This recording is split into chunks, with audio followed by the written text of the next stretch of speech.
So, you want to be a real estate investor, but where do you start? How do you know what information and sources to trust? That's where I come in. I'm Jonny Cattani, and this is the Investor Relations Real Estate Podcast.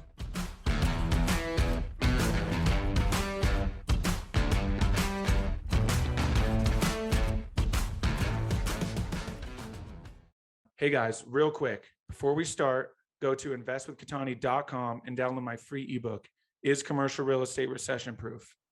Now to today's show. What's up, guys? Happy Friday. Welcome to another episode of Friday Follow-Up here on the Investor Relations Real Estate Podcast. I am your gracious host, Jonny Cattani, and we've made it through another week. Great week. Hope you guys had a great week. A lot of awesome things happening over here at Cattani Capital Group. If you're watching, you may notice that I'm a lot farther from the camera than usual. The backlight, unfortunately, I think I forgot to turn it off last time and it died. So I'm doing this so that the background's in a little bit more focus. But anyway, that's not what we're talking about today. Today we are rolling right along. We've established, if you've been listening, we've established, the foundation of my business, how this business operates. If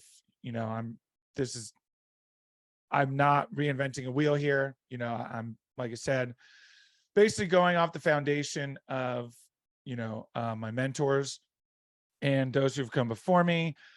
We talked about deal structure, how that works, kind of talked about what my day-to-day is like. So today I have a story for you guys. This is going to be short and sweet because I'm actually need to pack and I'm going to be on my way to Dallas, going to have a little business mixed with pleasure. Going to meet with some brokers and some podcast guests, which will be awesome. Very excited for that, as well as I've got some friends out there, so going to see them and play in Dallas for the weekend. So really a win-win. Have not been to Dallas in, gosh, I don't even know, probably like 25 years maybe. So don't even remember. I'm very excited. But I want to tell a story. And the reason I want to tell this story is because I've been noticing recently with, sort of change in economy and, crypto being down, the stock market being down, there's the sentiment is changing, right? There's a slight sense of fear in some people, especially those who are new to investing, which a lot of millennials and younger people are new to it, right? In whatever fashion you're investing, whether you're getting into real estate investing, you're investing in the stock market, maybe you're really paying attention to your 401k now. Maybe you've just got a 401k for the first time, maybe you're getting into crypto, whatever it is, right? There's a lot of volatility. Things are changing, what feels like daily. And so I want to tell a story, but I want to start in the beginning with, be careful where you get your news from. I've talked about this before. There are certain sources, which really will try to spread a certain narrative.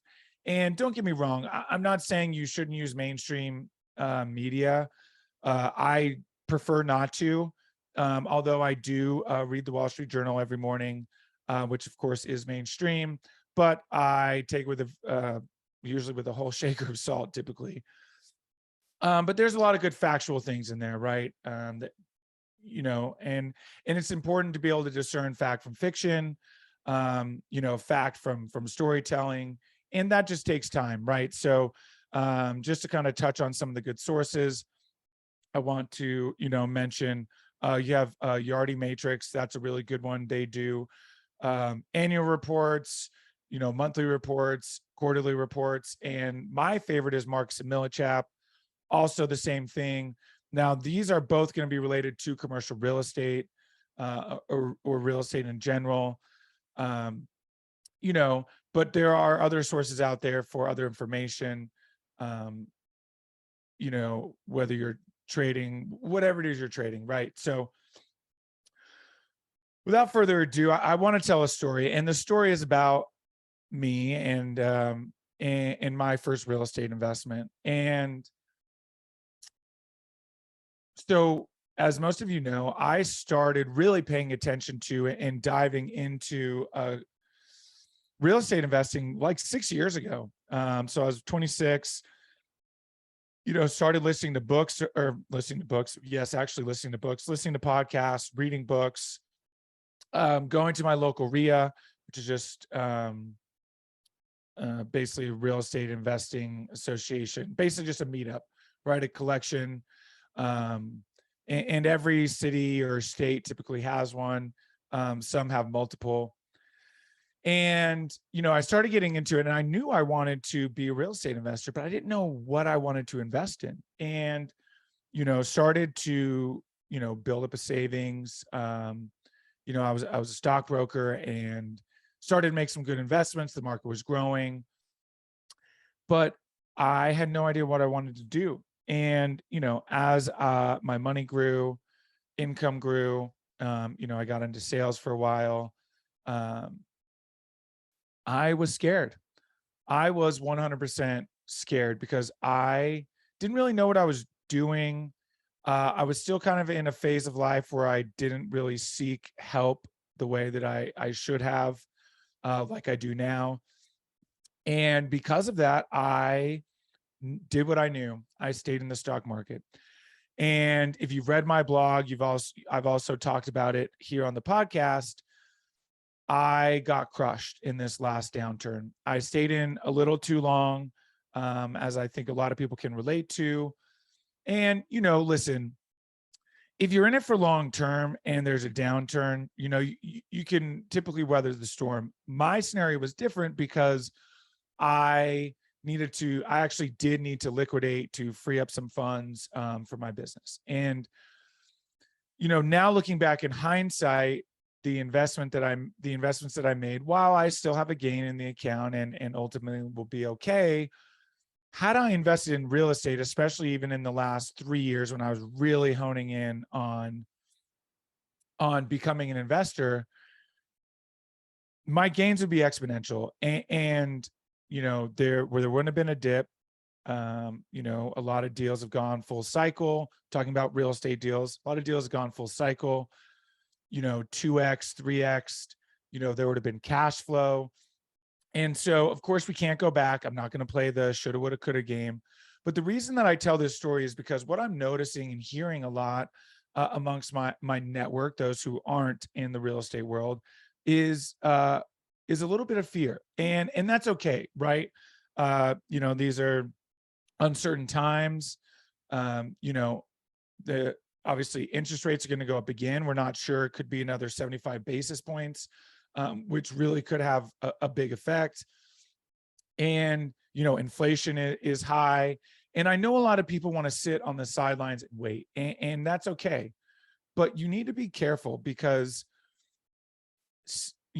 as the old adage goes, scared money don't make money. And if you sit too long, then it becomes hard to get in because you don't actually know what you're waiting for anymore, right? In the beginning, you were maybe waiting, paying attention, maybe prices were going to drop, asset prices, home prices, whatever it is. And, whether that happens or not, personally, I think there's a lot of markets that are insulated from that. I think Salt Lake City is one of them. I think Texas as a whole is one of them. I think Florida, the Carolinas. And so if you're waiting for asset prices to drop, certainly I think there will be, I think things will either plateau or come down a little bit. But you have to take into consideration how much that means to you, right? Does 2% really mean that much to you? Now, listen, on a $30 million acquisition, yeah, 2%, that's a pretty significant amount of money. But in the grand scheme of it, in a 5-10 year period, is 2% really going to mean that much? And ultimately the answer is no, it's really not. And that was my problem, is prices were so high. I was scared to get in because I thought, eventually, what if I was wrong, and what if all of a sudden the market drops? And look, had I started 3 years ago, I would be leaps and bounds ahead of where I am now. And that's why there's a cliche saying of don't wait to buy real estate and wait. So I say all this to my crypto friends who are getting punished right now. Listen, I understand dollar cost averaging is a thing, but you guys, you're not getting paid. This is doing nothing for you. And listen, I hope that it goes up to 100K one day. I'm invested in it, you know, and and for those who are in it, I want you guys to hit it. I know that it has a real life application, but you need to be careful, because if you're too speculative, you're going to you could be waiting a long time, and you could end up at nothing. And listen, the same thing can happen in real estate too, right? I'm not sitting here saying, but if you look at the data, you can really, really make a strong argument for how much more of a calculated risk adjusted real estate is. You have so many more variables that you can account for. You can pick a market and do your market analysis, study the market, understand why that's such a great market, right? You can then go find an operator in that market, vet the operator, understand why they're such a good operator, look at their portfolio, their track record. You have, entire networks, you've got left field investors, right? To plug them, to plug my boy Travis. That is a whole group of passive real estate investors who, talk amongst themselves. You've got your local RIAs. You've got all these resources that you can use to make a sound investment. And, oh, by the way, you can decide if you want cash flow, if you want appreciation, if you want capital preservation. When you flip that over into the stock market, into crypto, and you really compare it, you're gambling.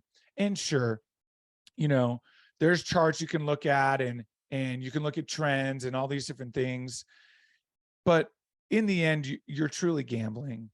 And if you're new into this world, I just don't think that gambling like that is really what you want to do with your hard-earned money.